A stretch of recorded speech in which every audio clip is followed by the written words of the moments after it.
अध्यक्ष महोदय, सचिव महोदय, विद्वान साथियों और आगामी भारत के भविष्य की युवा पीढ़ी, छात्रों छात्राओं, मैं आज आपके सामने जो आप कंपटीशन एग्ज़ाम की तैयारी कर रहे हो उससे संबंधित विषय पर चर्चा करूंगी।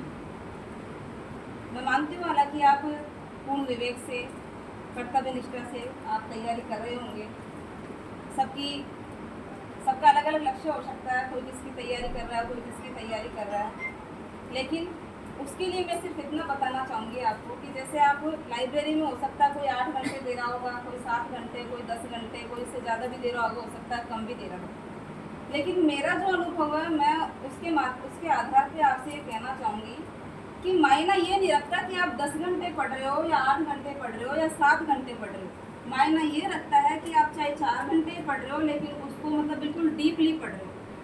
आपने 10 घंटे चाहे यहाँ पे बैठ के पढ़ ले, घर वालों की नज़रों में ये रहता है कि भाई मेरा बच्चा 10 घंटे पढ़ता है, आपके खुद के दिमाग में भी ये रहता है कि मैं 10 घंटे पढ़ रहा हूँ। लोग जब आपसे पूछते हैं तो आप ये कहते हो मैं 8 घंटे 10 घंटे पढ़ रहा हूँ। तो 8 घंटे 10 घंटे में आपने अपने आप को कितना इनपुट दिया और आप बाहर आउटपुट का कितना दे पा रहे हो, मेन चीज़ ये होती है। तो उसके लिए मैं इतना कहना चाहूँगी कि आप चाहे 10 घंटे के बजाय भले 5 घंटे यहाँ पे दो। और मेरा अनुभव कहता है कि शायद ही अगर बच्चा कोई भी कंटिन्यू 2 या 3 घंटे से ज़्यादा लगातार स्टडी नहीं कर सकता, क्योंकि हमारा माइंड कंप्यूटर होता नहीं है, एक नेचुरल माइंड दिया हुआ था सबका, तो उसमें शायद ही वो एक जगह कंट्रोल अपने आप को 2 या 3 घंटे रख सकता है। 3 घंटे भी मैं तो ज़्यादा मानती हूँ। मेरे अनुभव के अकॉर्डिंग आप 2 घंटे स्टडी कीजिए, उसमें आपको फिर 15-20 मिनट का रेस्ट देना होगा, ब्रेक देना होगा, तब जाके आपके माइंड को थोड़ा रिलैक्स फील होगा और आप आगामी चैप्टर को और अच्छा क्लियर कर पाओगे, उसके लिए प्रिपेयर हो जाओगे। तो आप जो भी तैयारी कर रहे हो उसमें आप 1 घंटा 1.5 घंटा आप अपना रूटीन बना लो कि 2 घंटा पढ़ के फिर बाद में उसके बाद मुझे थोड़ा बहुत रेस्ट करना, फिर 2 घंटा पढ़ लो, फिर उसके बाद फिर आधे घंटे का 1 घंटे का आप जो भी रेस्ट करना चाहो वो कर सकते हो। जो भी चैप्टर आप पढ़ोगे उसको इतनी गहराई से पढ़ो कि आप उसको पढ़ करके दूसरे को पढ़ा सको, कितना आप अपने आप को प्रिपेयर कर पाओगे। ऐसा नहीं बस उसको रटते जा रहे हो।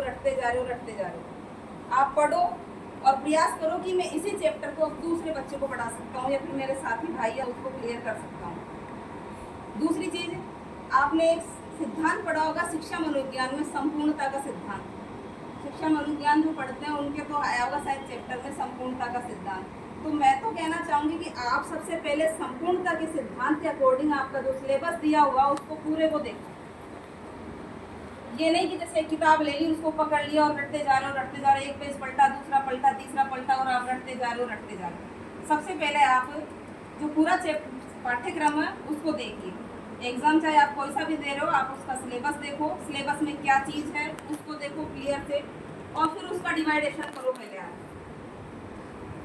कि जैसे संभावित डेट तो होती है एग्जाम की, भाई 6 महीने में या 7 महीने में संभावना तो दे ही पहले से ही, तो उसके अकॉर्डिंग आप अपने सिलेबस को पहले डिवाइड कर लीजिए कि भाई मैं इतना चैप्टर 1 महीने में क्लियर कर सकता हूँ और इतना चैप्टर अगले महीने में क्लियर। लेकिन ये नहीं सिर्फ एक बार की रीडिंग से कुछ नहीं हो सकता, आपको सिलेबस को कम से कम ज़्यादा भी नहीं तो 3 बार तो आपको उसको पढ़ना होगा। 3 बार आप जब आप अपने पाठ्यक्रम का दोहरान कर लेते हो तो मुझे लगता है कि शायद आपको ऐसा लगने लग जाएगा कि मैं 70-80% क्वेश्चन अटेम्प्ट कर सकता हूँ। लेकिन वो तभी होगा जब आप 3 बार रिवीजन तो ज़रूरी होगा आपका। दूसरी बात, कई बार बच्चों की होती है कि हमें याद नहीं होता। आपको याद नहीं करना वास्तव मेरे नज़रिए से, तो बाकी पता नहीं आपका नज़रिया क्या है, मैं मेरे अनुभव बता रही हूँ कि याद करने की अगर आप पहला राउंड लगाओगे पूरे सिलेबस के तो बाकायदा आपको याद नहीं होगा बिल्कुल भी, शायद ही उसका 20% आपके माइंड में अगर सेट हो सके 20%। आप जब सेकंड राउंड लगा के आओगे उसी चैप्टर का तो हो सकता है आपका 40-50% क्लियर हो जाती है चीज़ें।